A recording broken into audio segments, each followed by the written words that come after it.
Dark Places. Tales from the Magi Saga by Andrew Dobell. Stepping outside, the daylight hit Alicia like a sledgehammer. She winced and recoiled from it like some kind of vampire from one of those old movies that Amanda had liked so much as a kid back at the orphanage. She peered through her eyelashes. Her eyes opened just a crack to let her vision adjust to the light. Around her, people walked along the pavement, passing her as she stood at the top of the stoop just outside the house she'd been recovering in. That's it now. Keep going. We need to find somewhere safe. Somewhere dark, the voice in her head said. But it was dark in that room, Alicia replied, thinking back to the room she'd been in just moments ago. The thought of that soft bed was the most wonderful thing she could imagine right now. No! The voice barked, and she recoiled again as if someone was about to strike her. She noticed a few of the passers-by look up at her, their faces betraying their fear at the strange woman who was talking to herself. She ignored them. They didn't matter to her. Not right now. She shook her head at the strange, selfish thoughts that were so unlike her. She didn't think like that, usually. You do now, the voice said. What? Alicia asked. We can talk about that later. We need to move. We can't stay here. Why? Alicia asked, looking up at the building behind her. It was a large brownstone house on the corner of a junction. It was big, but not that big. Strange, she thought to herself. It felt much larger on the inside. Magi, the voice said as if that explained everything. Magi? What are you talking about? I don't know what... Look, this house, it's owned by my friend, Amanda.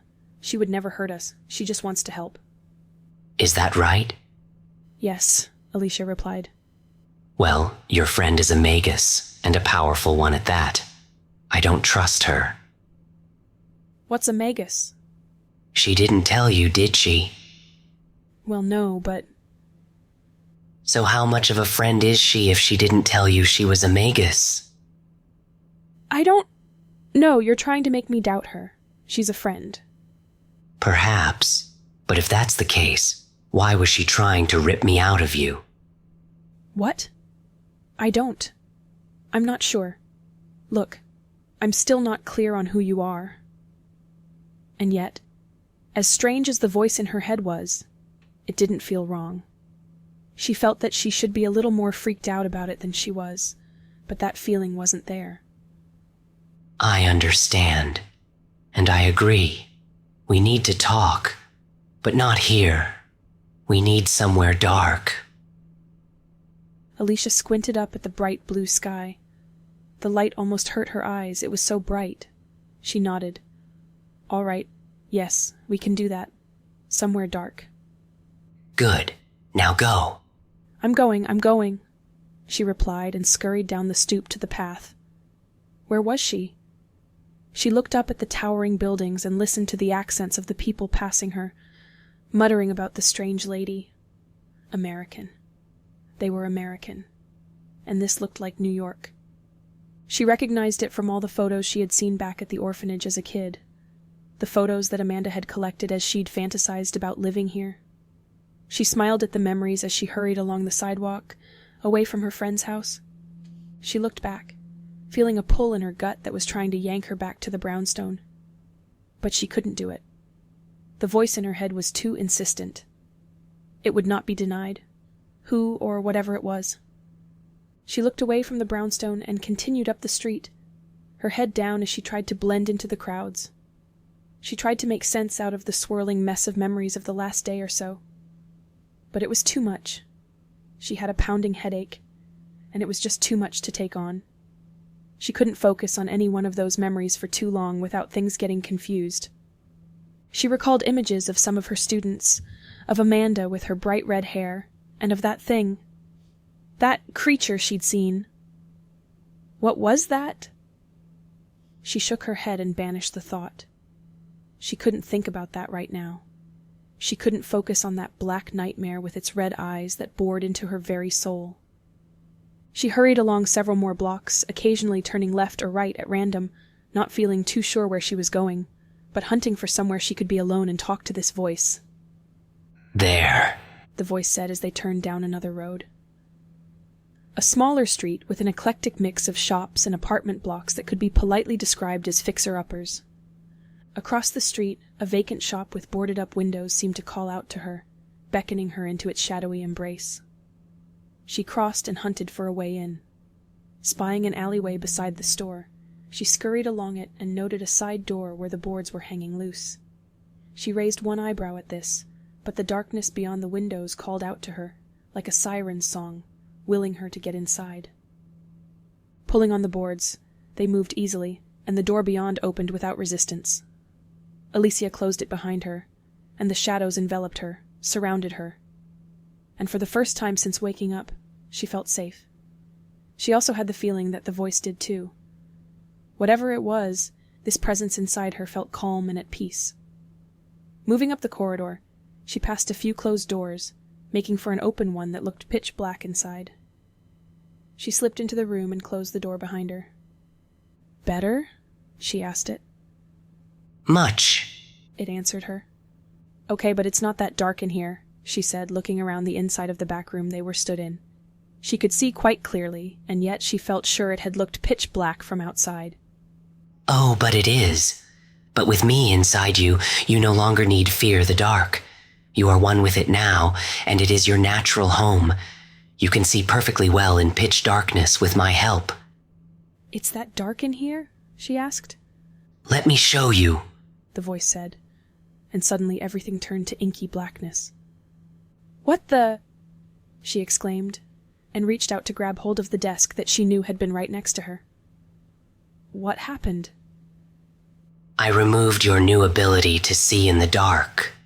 You're seeing the room as any human would." "All right, you've made your point. Let me see again," she said, and her vision returned. Getting her bearings again, and feeling steadier on her feet once more, she let go of the desk. "That's why the light outside seems so bright?" "I think so." "You don't sound sure." "This is as new to me as it is to you." "Oh, I see." Spotting a chair, Alicia moved around the room and dropped herself into it, relaxing again for the first time since leaving the bed in Amanda's house. "All right, we're here. We're away from Amanda's house. Now what the hell is going on, and who are you?" "To be honest, I'm still trying to work all this out," the voice replied. "I don't know what happened, and I don't exactly feel myself right now." "That makes two of us. Everything's a mess in my head, too. I don't know if I'm coming or going." "I understand." "I'm sure I didn't have a voice in my head before today, though. I mean, not a real one that I can talk to. So what are you?" "I was summoned to this realm by your students, and you confronted me. You tried to banish me," the voice said, sounding amused, and several of her memories clicked into place. She'd been in a disused warehouse or something. She'd followed her students there and watched as they'd enacted some kind of ritual and summoned something. "You're a demon?" Alicia asked, as she felt her faith, which had seemed so distant and far from her mind, which was an odd feeling in itself, suddenly take hold of her again as fear flooded through her. "Not in the sense that you're thinking of.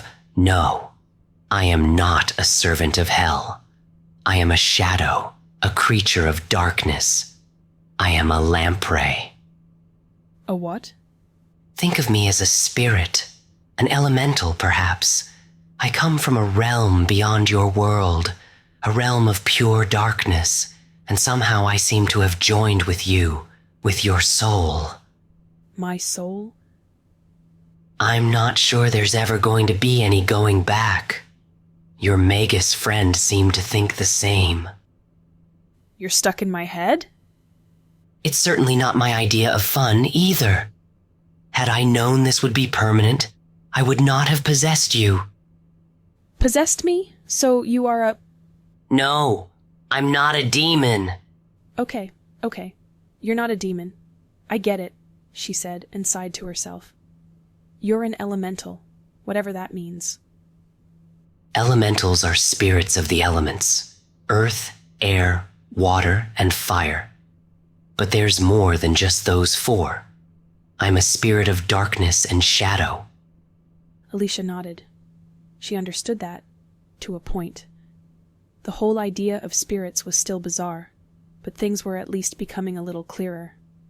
She dropped her head into her hands with a long, slow groan and exhale as she tried to rub the headache away that was forming behind her eyes with the heels of her hands. "This is feckin' banjaxed," she muttered in her Irish brogue, and then stopped herself as she realized what she had said. She would never normally speak like that. She couldn't remember the last time she'd actually cursed out loud. It wasn't something a servant of God would do. She searched her head for why, but couldn't quite put her finger on it. What she did know, though, was that she felt somehow different. She could remember how she'd thought before the lamprey, and she knew how she was thinking now, and the two didn't match. She was different. She'd changed, and it clearly had something to do with the lamprey. "What did you do to me?" she muttered. I could ask you the same thing. I too feel different. I'm changed, and I think it's because of you. Me? You're not the first human I have ever possessed. You are just the latest, but you're different. Different how? Previous to you, I have never had a problem taking control of a human. Your minds are weak, vulnerable. It is not difficult to bend you to my will. But not me? Alicia sensed the frustration from inside the lamprey. She couldn't read its thoughts exactly, but she could feel its emotions and general state of mind, and it was not happy with her question. No, the lamprey replied. Not you. Why not? I don't know, but you seem stronger than the others I have possessed. I think we might have merged. I don't like the sound of that. I think you may need to get used to the idea, though. We might still have separate minds, but I think we are now very much one being. Feck me, Alicia cursed, and then smirked at her use of words. You have definitely changed me. I think you've brought me closer to your mindset, Alicia surmised. And you did the same to me, the lamprey answered her. She couldn't help the smile that played over her face at the thought of her making a spirit of darkness, not quite so dark anymore. It seems that, by joining the way they had, by merging, their very different viewpoints and personalities had met somewhere in the middle. Prior to this event happening to her, she felt sure she would have found such a thing abhorrent, but she wasn't the old Alicia anymore. She was something new, and she found the situation amusing. A door opened elsewhere in the building, close by, maybe just a room or two away, and the sound of voices echoed through the disused store. "Someone's here," she hissed. I hear them, the lamprey replied as Alicia stood up. Darkness boiled up around her. Solid, living tendrils of shadow whipped out of her sleeves and neckline, and within moments ripped her clothing to shreds, tearing it off her. She'd had on some of Amanda's clothes that she'd borrowed from her friend, but now they lay in tatters on the ground as shadow swirled around her naked form. Alicia made to yelp in confusion and fear, but a tendril of shadow slapped against her face, over her mouth, and muffled her shriek. Fear not. This is my doing. Your clothing was not suitable for remaining hidden. Look, the lamprey said, and the shadow that gripped her head tilted it down. As she watched, inky blackness flowed over her skin and covered every inch of her, including her hands and feet. Holy shit, she said through the shadowy gag, that loosened from her face as she calmed down. As strange as it was to see her body disappear under the darkness, it also somehow felt right. She felt strong and protected by it, despite the fact that she could barely feel it against her skin at all. It was as if she were wearing nothing. I like this, actually. I feel stronger, protected, Alicia muttered. Good. Now, concentrate. The door opened, and a large man stepped into the room and looked right at her. The man jumped in surprise and then frowned as he got a better look at her. "Eh?" the man said. "What have we here?" "What's up, Des?" said another man in the corridor outside. "We got ourselves a trespasser," Des replied, his eyes fixed on her. He scanned down her body and frowned in mild confusion at what he was looking at before returning to her face. He pulled a gun from the small of his back as he eyed her up, a smile forming on his lips. "Come and have a look." 2 more men filed in to stand behind him. "Oh, so we have. Look at that. A pretty one, too." "Yeah, she is," said the 3rd man, a knife in his hand that he held ready. "Well," continued Des, "we're going to need some payment from you for this, understand? We can't have you going poking around our place now, can we?" Ooh, can I go first?" the 3rd man said, and started to undo his belt. Alicia looked away from him as a sick feeling grew in her stomach. She knew what was on the minds of these 3 men, and the thought of it terrified her to her very core. Her legs wobbled as she clenched and released her fists while backing up, away from these thugs. Her mouth worked, moving as she tried to form some words to protest, but nothing would come. It was like there was a blockage in her throat formed from fear that wouldn't allow her to speak. As Alicia stumbled back through the room, thoughts of running for it racing through her head, the man undoing his belt thrust his hips forward as drool fell from his open mouth. He leered at her with his tongue out, much to the amusement of the other 2. "We're gonna have some fun," he said hungrily. "Oh, look at that," said the 2nd man. "She's scared. Don't worry, little lady. We'll make it quick. It'll only hurt for a little while." "Get her! Hold her down! I want to bang her good," the 3rd man said. The others laughed. Around her, more tendrils of shadow rose up in the dim light of the room. They swayed around like snakes in the seconds before they struck. "I won't allow you to come to harm," the lamprey said in her mind. The tendrils shot out at the 3 men before they understood what was happening. Several of them punched right through Des's face and body and out of his back, spraying blood everywhere as he stared at her in shock. Another took hold of the 2nd man and coiled around his neck, choking him, while the 3rd flattened into an axe-like blade and decapitated the 3rd man with a clean, swift strike. Blood fountained from his neck before he dropped to the floor. "Oh my God!" she gasped. "I will protect you." Alicia watched in horror, but inside she also felt strength and power. She knew it was the lamprey doing this, but she also knew something else. Anything the lamprey could do, she could do too. It was an instinctual knowledge, something she just knew. And as she looked to her left at the 2nd man whose eyes were tick-tocking back and forth between his dead companions and her, she took control of the shadow that held him. "Yes, that's good. Well done." It felt as natural as reaching out with her own arm, and she had just as much fine motor function control over the living shadow as she did over the fingers in her hand. With that control, her fear began to drain away, replaced by a powerful confidence that made her stand up straight and puff her chest out with a smug little smile on her face. Alicia turned more fully to the man and slammed him up against the wall into a mirror that cracked behind him. "You're getting it now." Between the spiderweb of cracks, Alicia caught sight of herself. The pale Irish skin of her face stood in stark contrast to her shiny black-clad body and her entirely black eyes. For a moment she recoiled from her own reflection, shocked by her appearance. "This is us now. Do not be afraid. You are strong, powerful. You will no longer be a victim." The man stared at her as he tried to catch his breath, but the grip of the tendril was too strong. His mouth was open as wide as possible as the veins on his neck popped. The thug's eyes turned red as the blood vessels in them burst from the strain of trying to pull in life-giving air.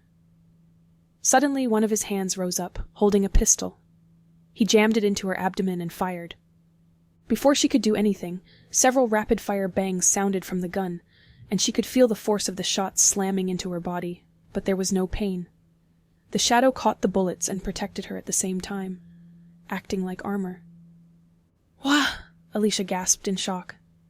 "You are protected," the lamprey said again. "No shit," she whispered, as she looked back up at the man she was choking with her shadow tendrils.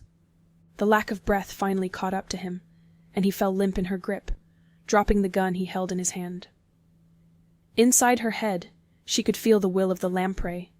It wanted to break the man's neck, but Alicia felt otherwise and let go, dropping the unconscious man to the floor.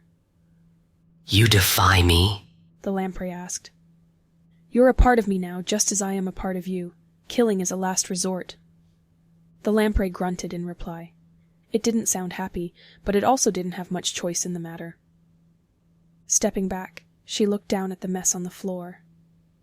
The 3 bodies, 2 of which were undoubtedly dead, sickened her, but not as much as she thought they would.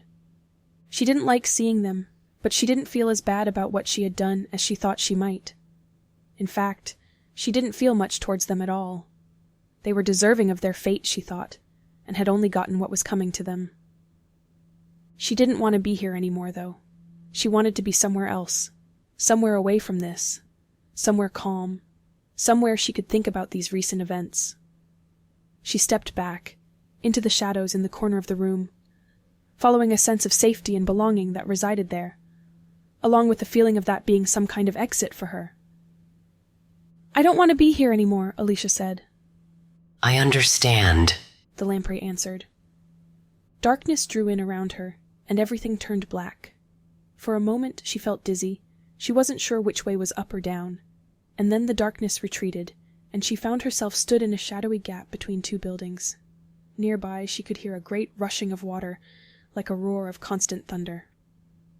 Moving up the alleyway towards the muted daylight, her shadowy clothing shifted to look like black jeans and a black top. She found herself stood on a walkway looking out at Niagara Falls.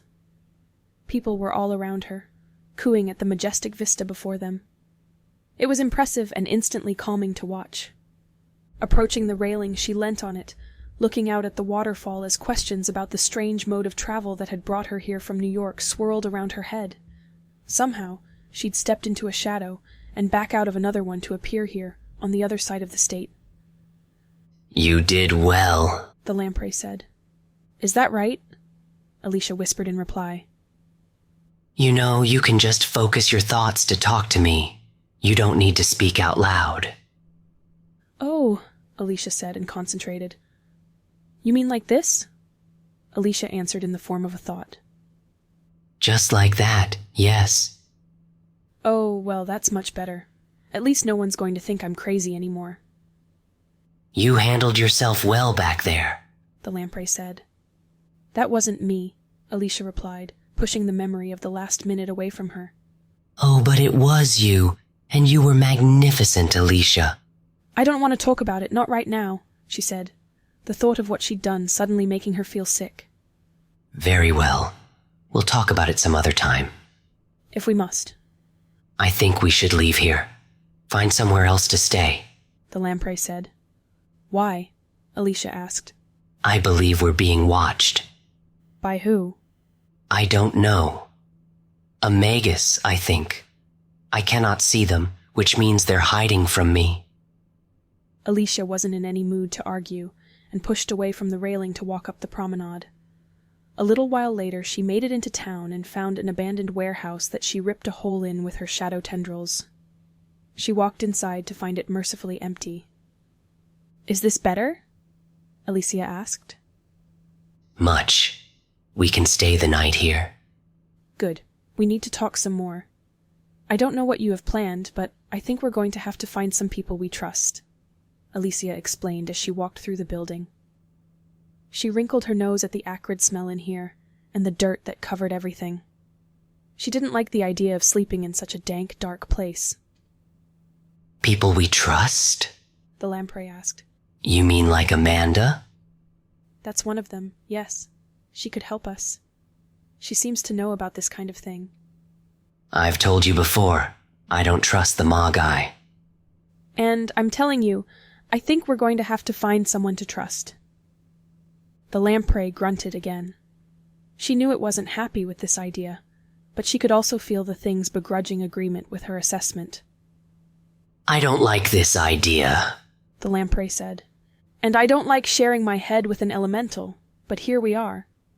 She felt tired and stepped up to a steel support, leaning against it as the fatigue of the day overcame her. She sank to the floor, sat up against the support and held her knees with her arms as she tried to push aside the events of the past day. Things were spiraling out of control, and she didn't know what to do about it. She'd never hurt anyone before, let alone killed someone. It was madness. This wasn't her. This was wrong and alien, and she felt sure it was because of this thing in her head. and yet its presence within her seemed normal and right. She felt helpless, confused, and angry, and had no idea what to do next. Maybe Amanda would know if the lamprey would agree to going back. Get up. We've got to go. The lamprey shouted in her head. What? Alicia replied, as the feeling of something close by began to grow in her thoughts. Get up, now. Hello, said a voice. Alicia looked up to see a figure emerge from behind a nearby machine. Covered from head to toe in a raggedy hooded cloak, the figure stopped about 10 meters from her and raised her head. Alicia could see her face easily enough, and the feminine lips under that hood smiled at her. Who are you? Alicia asked. She's a magus, now run, the lamprey ordered. I am Kez, the figure replied. Don't be afraid, I only wish to help. The end. This has been Dark Places, a Magi Saga story by Andrew Dobell. You can find out more about the Magi Saga and the author's other books at andrewdobellauthor.com.